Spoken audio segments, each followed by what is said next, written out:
guys want to?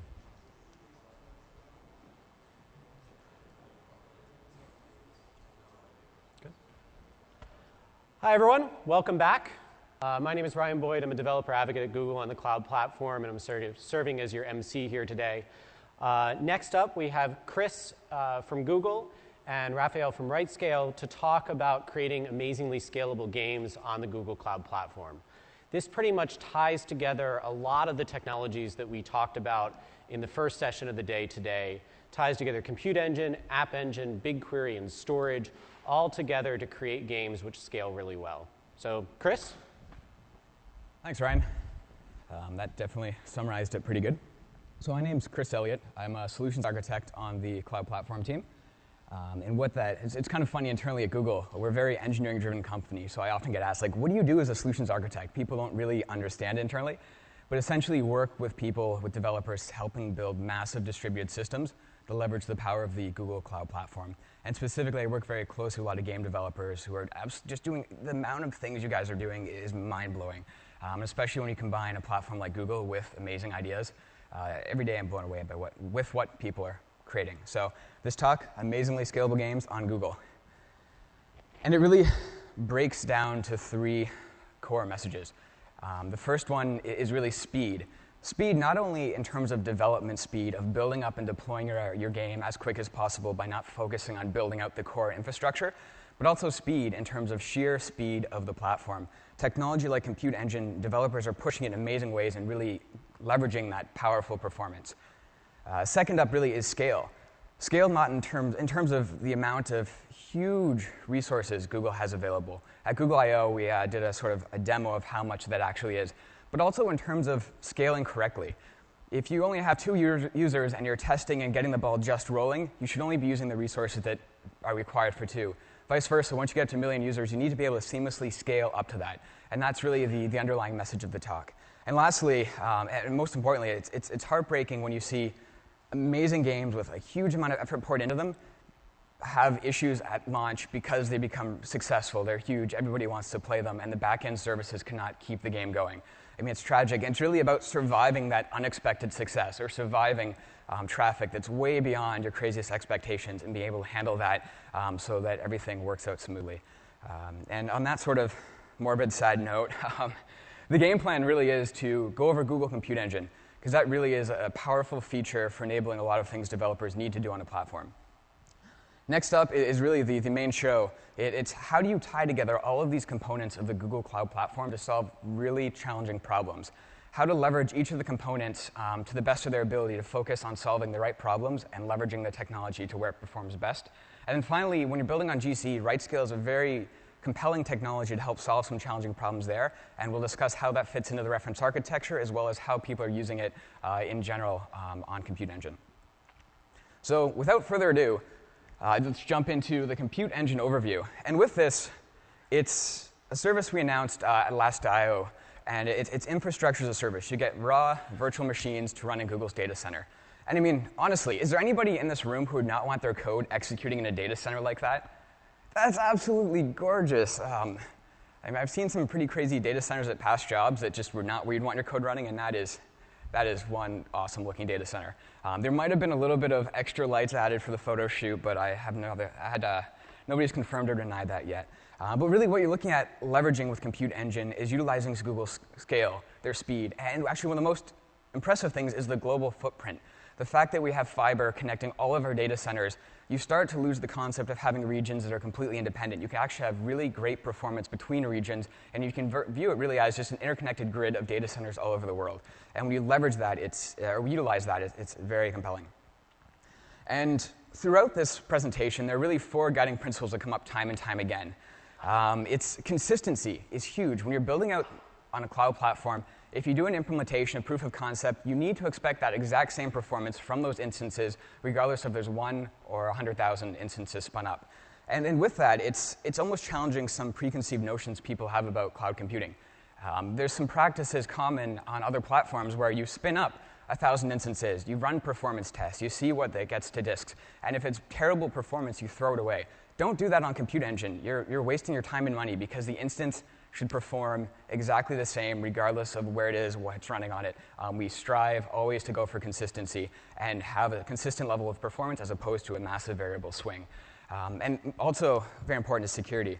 I mean, I also have not got anybody to confirm about the Stormtrooper in our data center, but actually R2-D2, I guarantee there'll be R2-D2s in our data centers. We're huge fans of robots, and even at my desk back in California, Mountain View, I have a Nerf robot that is telepresence controlled. I can drive it anywhere on campus and control my coworkers whether or not I'm in and out. So I would expect the exact same crazy guys in the data centers to be spending their spare weekends hacking on robots as well. So that's pretty much guaranteed. But really with Compute Engine, it's about allowing developers to do what they want, to be open and flexible, and really allow them to benefit from Google's proven technology. And so these principles come up time and time again. And gaming customers are noticing this. Kunal from Fiken Media was moving all their game servers to Compute Engine, and it was amazing. Our second time we talked, he came up and he's like, everything is just noticeably faster on Compute Engine. What are you guys doing? I forgot to mention the amazing network performance, and it's great when it's not a matter of looking at the logs and seeing millisecond improvement. It's actually in-game from the application. When you click on an action, it responds faster, it performs as you'd expect. And this kind of message comes up again and again from everybody we talk to. So it's really cool stuff what they're able to do there, and it's amazing when it's not even a placebo effect. It's actually people experiencing it and then telling you about it. It's great to see. And so, at a high-level overview, here are the 4 core components of Compute Engine. This is not a super deep technical overview of Compute Engine. I can talk for hours about all of these components, and if you're very interested in that, I'd love to talk to you afterwards. It's more of a higher-level overview, and if you're interested in much more detailed content, there's some great sessions from I/O last year. Look to this year's I/O as well, and also the developer docs. It has a ton of detail. So this is just a high-level overview of how the components fit together and what you look at. And so at the core of it is the Linux virtual machines that are running in the data center. That is the speed, the core performance. That is really the heart of the system. And the other technology is really about augmenting that and helping solve challenging problems by using that core raw computing power. And so on that, you're looking at 3 types of disk store for when you're storing objects or files, et cetera. Persistent disk is very common for mission-critical data. This lives beyond the life of the instance. And what's really interesting about persistent disk is performance is good by default. And also, it's consistent. The level of performance is exactly the same regarding when you're using it, how many you have, where they're attached. And so you can rely on that when building it out. And also, it's all encrypted by REST. And so it's some features that are really compelling that allow people to do things they haven't been able to do before as easy as this. The other option is local or ephemeral disk. And this really is if you need to write logs out, scratch disk. It lives and dies with the instance. And on that consistency note as well, if you have 4 cores, you actually have your own dedicated spindle. So you're the only project using that spindle, so you can rely on the performance of that as well. And but once again, it lives and dies with the instance, and we can never get that back, especially since all the data is encrypted at rest. And finally, the last really big component of the system is Google Cloud Storage.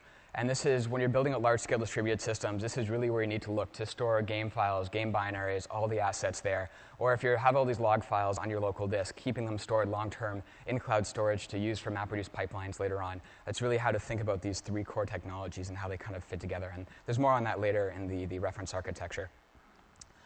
The networking. This is huge for gaming companies, and it's opening up new possibilities. The latency to connect to the Compute Engine is fantastically fast.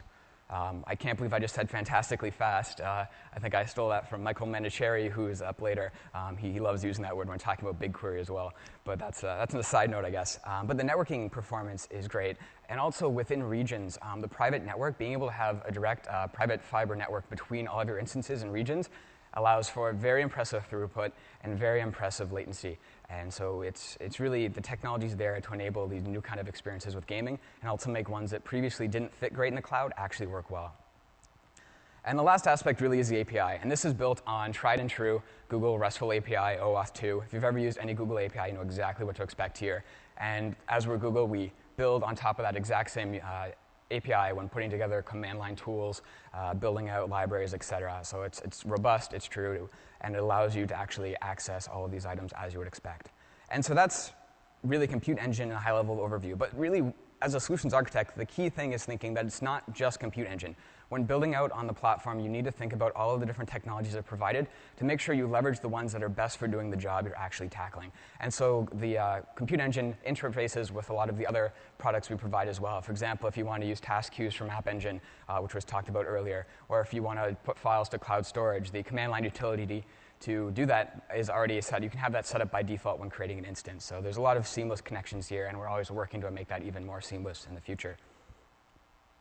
And the last couple of parts on the compute engine overview really is giving examples of what people have seen that really put facts behind these things I'm saying. I could easily stand up here and say all these amazing things, and we get in, it's not what we experience, but this is actually what people are experiencing on the platform. This is from Ed at PA Consulting, and they work closely on a product called Chrome Jam. Has anybody tried Chrome Jam in the audience? You should try it. It's fantastic. It basically allows you to go in, you request a place to jam with friends, you send an invite to 3 friends, and you all get guitars, drums, etc., and you can all play real time with the instruments and have a jam session, essentially. And they've done a lot of work actually making that gameplay really fun. And so basically, this is the quote he said after trying it out on Compute Engine. It's like, our latency is crazy low. You should pat the Compute Engine team on the back for that. After I got this quote, I sent it off to the Compute Engine networking team and let them know that people are still appreciating the amazing hard work they're doing. It's blowing away everybody when they first get on the platform. And with this, an interesting note is they actually tried implementing this. The requirements for latency are extremely tight when they were dealing with real-time audio. And the fact of the matter is, it wasn't possible on some other platforms to even run this technology, but it worked on Compute Engine, which was really, really cool. And this one is actually really relevant for gaming as well. MapR broke the Terasort world record on Compute Engine a couple of months ago. And what's really amazing and relevant about this is the fact that the previous record was held by data centers with dedicated machines in their own environment. And it was actually beaten by a cloud platform. Nobody would have expected this was even possible just because of past experiences working in the cloud. But that consistency, the performance, the networking allowed you to have all of your instances run. You didn't have any idle instances getting stuck or hung because of poor performance. Everything spun up, processed, shut down, and allowed them to smash this record with 1/3 of the number of cores. And so when thinking about building out game services, and if you're actually in that situation of do we want to build out dedicated capacity, seriously look at cloud platform for potentially allowing you to have provision capacity where the game is successful. If you end up having a bunch of capacity, I mean, you've probably heard this before in East Coast, and your game ends up being a huge success in Europe, but you don't have the capacity there, something like Cloud Platform is a perfect way to start scaling up once you've verified the core technology works great on the platform. And really the last one, this is an article that came out recently that when we saw it posted, everybody internally, we get really fired up about this when we see people externally excited about the platform. And this was from Scalar, Sebastian. He put out this article, and this the inter-region latency was under 23 milliseconds between 2 regions. And that actually opens up possibilities. For example, if you're doing real-time gaming, if you're over 90 milliseconds or near 90 milliseconds, by the time it hits the player, their latency is going to be so high, it'll remind them of being back on 56K modems, and nobody's going to play that. But if you actually have 23 milliseconds between data centers consistent, that allows you to actually do some new things there as well with actually connecting the instances across zones. And also, if you look at the bandwidth is off the charts, 300 megabits per second. And that's really, once again, telling the story of the Google global network there. And this one, although it technically doesn't affect the core performance you see running the game servers, the time to boot up instances is exceptionally fast. And I can't honestly, I was talking to Raphael from RightScale, who's going to come up later, and I couldn't remember the last time I actually sat around waiting for an instance to be provisioned. I go on the web UI, I spin up some instances. By the time I get my terminal up and go to SSH in, the instance is already there, ready to go. So it's kind of new ways of thinking that are really being observed as well by people when they get up and running. And so some of you may have tried for Access. The response has been overwhelming, but game developers are a fantastic fit for Compute Engine. It's currently limited preview, but if you'd like Access, either talk to me right afterwards, we can get you in. Game developers are a perfect fit for the platform. Otherwise, sign up for the newsletter, follow the blog, check out cloud.google.com for the latest updates, or send me an email after the fact if you have an interesting use case. It's just great to hear from game developers, and we can definitely get in the platform. I wouldn't be up here talking about Compute Engine, how amazing it is, and then not let anybody in. That would be ridiculously evil. And last time I checked, we weren't an evil company as of yet, so it's pretty good stuff. Not that we ever plan to be. So with that, this is really the main course, how do you tie all of the components together to solve a really challenging scalability problems faced by game developers? And with that, we had to find a game to demonstrate this on, and this was a perfect candidate. There's a game called Grit that they showed off at I/O last year. It was fantastic. It was player versus player, real-time, Node.js on Compute Engine, using HTML5, and it was meant to show off that, the performance of what web technology can actually do. And so we took this core game that had some scalability built into it and applied a lot of the core concepts from its reference architecture to this existing game, which Google owned all the source code, so made licensing not a problem at all. Actually, Fred in the audience as well worked on some of that as well. And so there's an amazing point to start to demonstrate this huge amount of effort spent creating this game, just a little bit more, an extra week or two, you can start to apply some of these concepts to allow this to seamlessly auto-scale in the background and handle a huge amount of traffic. And so it's a top-down robot shooting game. It's awesome. Check it out if you have a chance. There'll be more links at the end. And so this gaming reference architecture really is about creating real-time multiplayer on dedicated servers.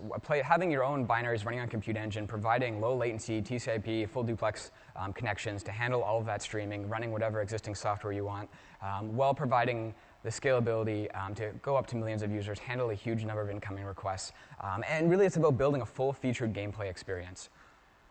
It's about having a store, having a marketplace, having things to draw players back, and thinking about the whole package. And this also, it ties together all the components of the cloud platform, like Ryan mentioned, from using App Engine to handle a lot of the user-facing scalable aspects to having, if you have 100,000 servers and they need to actually connect to a source of truth, using App Engine for that and scaling as well accordingly. And then things like cloud storage for large object store log files, BigQuery, which is an amazing tool for real-time analytics of ridiculously huge data sets. And we actually don't use Cloud SQL in this as well, but it's exactly what you expect from a managed SQL database. And so if you're really familiar with that technology, you have a good use case that fits within the scalability constraints of MySQL. It's a great fit there as well. So to get started, you have to have a game client. I'm sure there's no surprises here. The only question I've got, actually, we didn't have time to change it, is that Android phone looks a lot like an iPhone, completely accidental. But so it's really about, regardless of whatever phone you want to use, whether it's iOS, Android, you can have an Android application, or if you are developing console games or games running on PC clients, or if you're just a web browser game, regardless, you have to start somewhere with a core gaming aspect and building out that client, whether it's downloaded or obtained over the web. And so for Grits, this is what was provided by the existing product. And so there's an Android application. This just shows you the controls. And then there's also, when you connect to the IP address there, you're pretty much good to go. And you're jumping in and playing a server connected. And you pull all the data content from the server as well and play it all in the browser. That was a really awesome thing about Grits. And so once you have the client installed, you have to go in and find a match. I mean, as everyone in the audience knows, server matchmaking can be ridiculously challenging. Depending on the techniques you use, the ways you go about implementing it. And the key aspect here is really leveraging the scalability of App Engine. We highlighted a lot of this in the keynote and the key components here, but really it's technology like the App Engine Data Store, which is a huge NoSQL database built on top of Megastore that can scale up to serve millions and millions of users. I mean, at last I/O, we said it was over 2 trillion operations per month, I believe, or per week. And I mean, that, as you can expect, can continue to grow. And so that is one of the key components to build out a lot of this logic. Additionally, when you put Memcache on top for a lot of real-time accessing, if you have server data that's frequently accessed, Memcache is a free layer to put on top of that to help scale up there. And also, if you're doing a lot of background processing, if you're keeping lists of servers under certain categories updated, you can use things like task queues and background processes for that. And so really, those are the core technologies to use when building out the logic. Whether it's something like having all of your servers maintain health checks with App Engine and having that status all stored in the data store for future reference. At the end of the day, it's about what do you return from the server matchmaking. Whether it's a simple, quick match, give me the best match with players of my skill, or they're actually looking at building out something that returns a large list of IP addresses to the client to allow them to find the low latency ones that are close by. That's really the core aspect there of server matchmaking, and there's lots of interesting techniques if you want to talk about that after the fact as well. And actually, cloud endpoints here as well. It's kind of funny in this diagram, having a cloud and then leaving the cloud. All the right-hand side is in the cloud for the most part. But cloud endpoints is a fantastic technology for having a strong RESTful API around App Engine to provide a way of scaling out, to have authentication built in. And there's also libraries available for all the Android, iOS, JavaScript as well to make that really easy and seamless to get up and running with these powerful RESTful APIs. Because a lot of people building on App Engine put a RESTful API, and now that's provided to you, leveraging Google's experience building out these APIs. And so for Grits, we took a reasonably straightforward approach to implementing this. And so this is what we added to the existing application. So essentially, when you log in, you either can do a quick game, just give me a server that has players on it, or you can also see a list of all the servers you have here. Right now, there's only 5, but as this scales up, the servers are added to the bottom of the list. And so you can currently see the IP addresses, how many players are currently active. You can go in and access the admin as well. So it's fairly basic, but it gives you a general idea of how App Engine is the spot you go to get matched with your server. And then from there, once you have that IP address, you directly connect to the client, and you're good to go.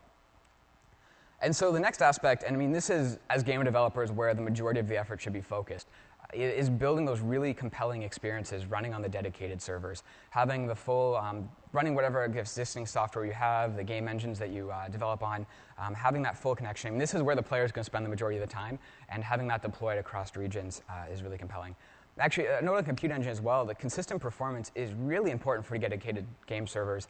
When you're looking at the situation, if 5% of your servers aren't performing well, 5% of your players are going to have a bad time, and most likely some of those will actually be very vocal about it, and it's not going to be a good experience overall. And so by having that consistent performance, it allows you to deploy 100,000 servers and actually know that that performance will be what you expect, and you can sleep safe at night for that one aspect. Building scalable systems is hard, but the end goal is to really allow developers to sleep better at night and have Google engineers and SREs on call for a lot of the scalable problems that are involved with building out large distributed systems. So on Grits, this is exactly what it looks like after you click on one of those IP addresses. You'll see that the, actually you probably might not be able to see it, but the address bar is now the actual IP address of the server you're connecting to. You could put DNS on top of that if you wanted. Otherwise, you're directly connected to the compute engine server, running Node.js, pulls in all the assets, and you're pretty much good to go, respawn, run around with up to 8 other players and start having fun. It's actually really funny. Every time I show this off, I was presenting at Google, and there's about 50 people there. And afterwards, I noticed there was about 40 people in the servers, and so I felt pretty bad for the guy in the talk afterwards, because everyone was on their laptop actually playing. So I had to kind of shut those down to be nice, but they were back up after the fact. And so this really highlights the source of truth aspect. If you have 100,000 game servers and you want to do things like save end-of-match statistics, being able to post those to App Engine through cloud endpoints and the RESTful API that's provided and store those long-term in the data store is a really important aspect there. And the data store is fantastic when you're scaling up to millions of users. The underlying Megastore technology, that's its bread and butter, is scaling to millions of users, storing all of that data in a way, and having cross-user transactions, et cetera, when you start looking at user groups. And so this can also be as simple or as complex as you want. If you actually want to build it up that every single player action is sent off every second to App Engine can scale up to handle that. The thing you need to think about is actually scaling up to handle that takes a lot of resources, and Cloud Platform, it's pay by resources. So you need to really understand the costs associated if you want to make those engineering decisions. Otherwise, things like if you have a store and you have a free-to-play model, keeping track of everything that's happening there, making sure that if a player has a customization on their client, that they actually have purchased the required components and have the rights to use them. And so that's really where App Engine provides a scalable infrastructure to handle any of those in-game requests. And the last aspect of App Engine really is the virtual machine orchestration. If you're running 100,000 game servers, you need to start thinking about, well before you had 100,000. Otherwise, that's going to be a lot of SSHing, and it's going to be a massive team. But you really need to think about, how do I scale this in a way that makes sense? And so if you have a region that is running out of capacity, how do you utilize, sorry, throat's a little bit dry up here. You utilize the GCE API from App Engine to call out and create more instances. Similarly, if players are not currently active, you can pull those instances from server matchmaking. Once all the players leave, you can also turn that down through the API. So App Engine can really be used to build out that orchestration component because it also scales up to, if you have 100,000 machines giving heart, basically checking in, the infrastructure can scale up to handle that number of requests. And it can be as complex or as simple as you want as well. So you can have an API console, an admin console. We go in and say, give me another 100 instances, or you can do some auto-scaling. So with that, with Grits, we did a fairly straightforward auto-scaling algorithm here, where essentially once capacity, this is the admin console, by the way, and once capacity reaches a certain threshold within a region, new game servers will automatically be spun up and added to the rotation there. So it starts off with 5 by the default configuration, but I've scaled this up 20, 30, 40 servers. very easily, and I haven't had a chance to actually push it, but I mean, the underlying core infrastructure of spinning up those servers is exactly the same and repeatable all the way up to 100,000 servers. If you start hitting 100,000 with this sample application, you'll start to need to do a little bit more tweaks with server matchmaking, just not to provide a list of 100,000 servers to players. That wouldn't be a good experience. But the core fundamentals of scaling and showing what that looks like from App Engine is provided by the sample application here. And so this is the last aspect of the solution, is the past component was really about the gameplay experience and what players take. I feel bad for people taking pictures. There's one more part added to this. So unless you want to go through the pictures and slowly see it build itself magically. The last aspect is you're going to have a huge amount of data being generated on all of these game servers, and this log data can be very valuable for a lot of business decisions and even understanding what your players are doing. And so taking those logs from ephemeral disk and keeping them permanently stored in cloud storage, which is a large online object store, is a great place for those logs to live for a long time. And what people are doing is essentially then taking those, running MapReduce pipelines on it to aggregate it down to a level they actually care about. So for example, if you have every single player action per day, that is a huge amount of data that you're not going to be able to wrap your mind around. But if you take it down to actions per player per day and not every single actions, it starts to get to a level of granularity you can actually start looking at. And that's really where the next thing, wrong way on the slides. This is the final thing here. This is really where BigQuery comes into play as well, which is a real-time tool for doing analytics over billions of rows of data in real time. We're talking seconds to return. And so you can do things like A/B testing or see what the effect of a double experience weekend is on player engagement. You can do a lot of these queries that you don't really have off of the top of your head right away and build your MapReduce pipeline, but you can do after the fact ad hoc. And before joining the cloud platform team, I worked on AdSense at Google. And this was my bread and butter. Building out these MapReduce, BigQuery, they really are a dynamic duo that can solve ridiculous, scalable big data problems. And so with ads, for example, looking at all of the ad traffic per website per day, and then being able to go in and look at a huge range of sites every day, or look at things like how partners are performing, being able to go in after the fact and troubleshoot if specific sites are not performing as expected. So it's really powerful. And the session happening after this by Michael Minicherry will provide some more insight to what people are doing with BigQuery, because it's absolutely amazing. And so this slide is going away slowly for anybody else who...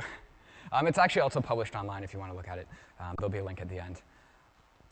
So, and that's just really highlighting some of the core functionality, but really it's about building a full-featured gameplay experience.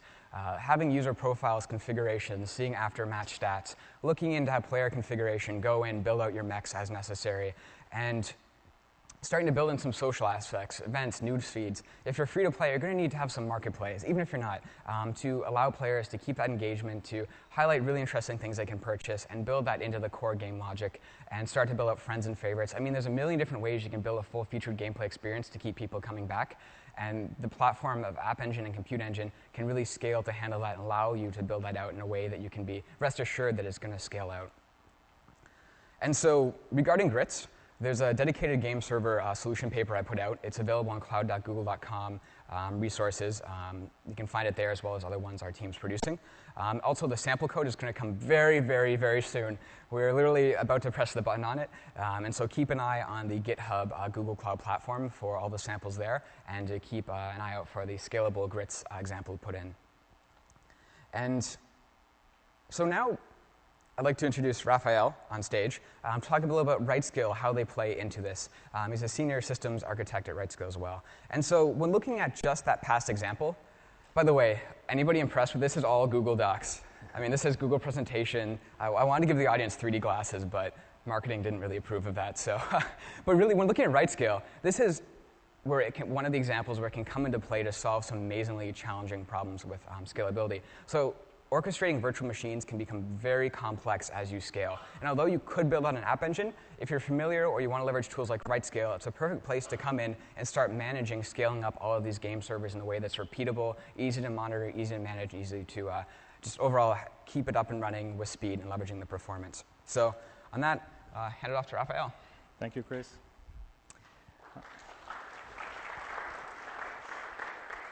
So I'd like to start with a quick overview of RightScale, since some of you might not know about it. So RightScale was founded in 2006, which in cloud time is prehistory. And what that means too is that RightScale really believed in the cloud vision since the beginning. There are currently thousands of paying customers using RightScale and more than 70,000 users worldwide. We do have a free tier that's very popular. And about 5.5 million instances have been launched through the platform. And what's interesting with that number is that 2 years ago, it was 1 million. So it took 4 years to launch the first million instances in the platform, and in 2 years, 4 million more were launched, which took to the exponential growth of the cloud consumption. RightScale is also the first SaaS management platform which has solutions built specifically for the gaming industry. And so what that resulted in is basically RightScale has become the de facto standard for running gaming infrastructure on the cloud. 15 of the top 20 Facebook games run on top of RightScale. Games like Angry Bird, Cityville, Farmville all use RightScale as their management solution. And one of the things that I really enjoy working at RightScale is seeing all the crazy things that our customers build on top of the platform. And the gaming industry seems to be some of the more creative folks. And so we see people really taking automation to the extreme and be able to manage, achieve ratios of 10,000 servers being managed by one sysadmin, which is amazing. So why is it that game developers choose to use RightScale to manage their infrastructure? So this is drilling down to the technical aspect of the platform. And basically what the platform lets you do is write code that gets run when an instance is launched in the cloud on that instance. It also lets you run the code that's going to get run when the instance is shut down or when some interesting events happen. And the platform also lets you define what those interesting events are. So it's going to use, the platform is going to collect monitoring data in real time, and you can use that data to create events. So it could be that the CPU is running hot, or you're running low in memory, or low on disk space, and when those things happen, then you can trigger some code to run on that instance. It's also possible to extend those metrics, so you can have application-specific metrics, like number of requests per second, or number of reads per second, and use those metrics to trigger execution of code on those instances. So, if an app server hasn't gotten any requests in the past 2 minutes, then there's certainly something wrong with it, and you can actually do something about that.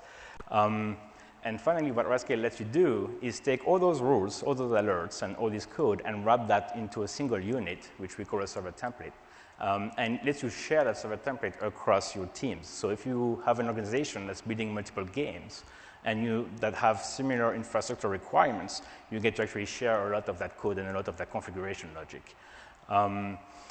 That code is also, you can also publish it in the marketplace, and I will cover that in a few slides, where you can actually have external people from your organization import that code as well, if that's something that you need to do. So once you have crafted those server templates, encapsulating all that code and all those alerts, you can use that to leverage auto-scaling by launching servers that execute the code on the server template. And the way this works is, or the way auto-scaling works, is that those same alerts that you use to trigger the execution of code when things happen, you can also use that to trigger votes. So an instance can vote to scale up, for example, if the CPU is running hot, or can vote to scale down if it's idle. And then you get to choose the threshold, how many voters need to be voting before scaling even happens. And when the scaling even happens, you get to choose how many instances should boot or how many instances should be shut down. And there's all kinds of other levels of knobs that you can turn. You can pick which data center those instances should be booted in, and all kinds of other settings that you can specify through both the dashboard and the REST APIs. I mean, I have some pretty pictures here on all those slides, but all of that functionality is also available through our REST APIs. So the monitoring data that is used to trigger those events is also used to plot graphs. So you get different kinds of graphs. You have simple graphs like the one shown here. You can also get stacked graphs that works well if you have 100 or less servers. Past 100 servers, stacked graphs start to get a little bit useless, and you want to use things like heat maps. So we have also heat maps where the color of the pixel indicates the intensity of the metric. The other thing that RightScale lets you do is get notifications when those alerts triggers. So you can get an email, you can get paged, you can get woken up at 2 a.m. all those great things. And it also lets you run those scripts on demand. So it's not just pure automation. You can actually say, okay, I need to back up this database now. You can click the button and take a backup now. And once you have all those servers running those server templates and those server arrays, you can organize all that in deployments. And what RightScale lets you do then is once you have those deployments is you can clone them. So you can have your production deployment and you can clone that and then have QA use that clone to run their test code. And if you have to test a different branch, you can clone that again and launch in the cloud and run that different code. So it's very powerful. So going back to the marketplace is a repository of pre-built server templates. And so I was counting them to prepare for this presentation. And as of March 21st, we had a bit more than 60 server templates built for GCE. And actually, those server templates will run on multiple clouds. And 20 of which were published by RightScale. And what that means is that they are supported by RightScale. So if you have issues running those server templates, those tags, you can actually send tickets, and we will look at that. And the other thing is because we built them, these are the same server templates that the people running Cityville or Angry Bird are using, right? So these are things that have best practice built in, and you get to leverage a lot of that knowledge right off the bat by using those. And they cover all the different tiers that you may use: database, application servers, front ends, and other things like syslog, memcache, or all kinds of things.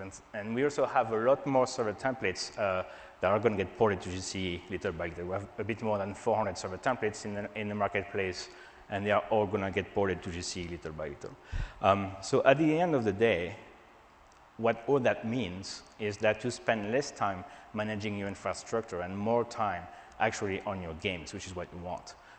Some of the easiest sell we have at RightScale is when somebody has tried doing the VM orchestration piece by themselves, right? And realize after 6 months of development that it's going to take another 6 months and that it's not worth the effort. Might as well just go with a company that just does that as a living.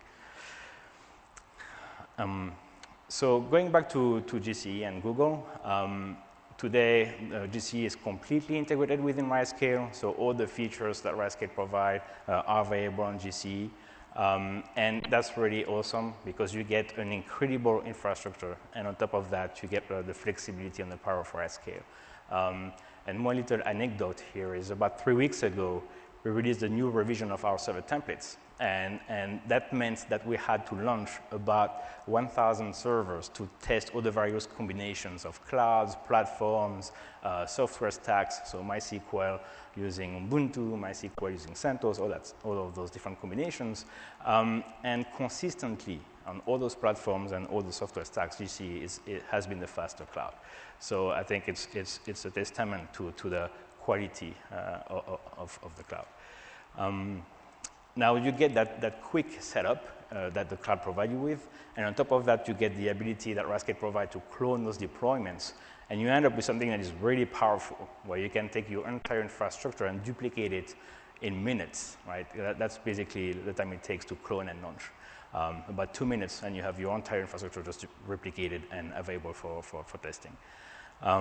And because it's running in GCE, you get to publish your assets to YouTube, Google+, and other Google properties without being charged for bandwidth, which can be significant depending on what your game needs to do. And I am pleased to announce that as of today, the RightScale Social Gaming Edition is actually available on GCE. So this is the same edition that all those other games I mentioned have been using.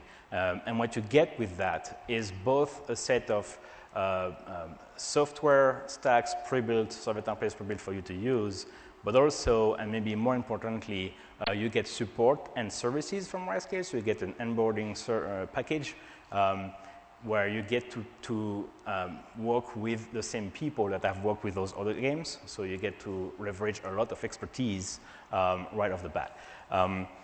We also include some jumpstart training so that you get quick started on RightScale and using the cloud if you need that.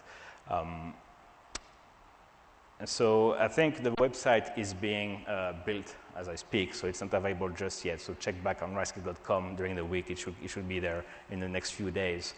In the meantime, you can contact me, or there will be an email address in the next slide that you can send an email to if you are interested in subscribing to this program. And I think this is it. Awesome. Yeah, in a nutshell, and to really wrap it all up, what we've seen is Google Cloud Platform is the best place for cutting-edge developers. Whether it's an indie or a AAA game studio, there are people doing amazing things by leveraging the power of the platform. And really, next time you're going out building a platform, or if you're already on the platform as well, just keep thinking about how you can integrate all of the components to solve the extremely challenging gaming problems that we see every day. So that's basically it, and we can take any questions, and please reach out to us if there's anything else you're interested in. Yeah, feel free to use the microphone in the middle if you have any questions. Otherwise, just raise your hand and I can repeat it as well. All right, no questions. That's a first, I think. Well, thank you, everybody, and keep an eye out for the other tracks as well.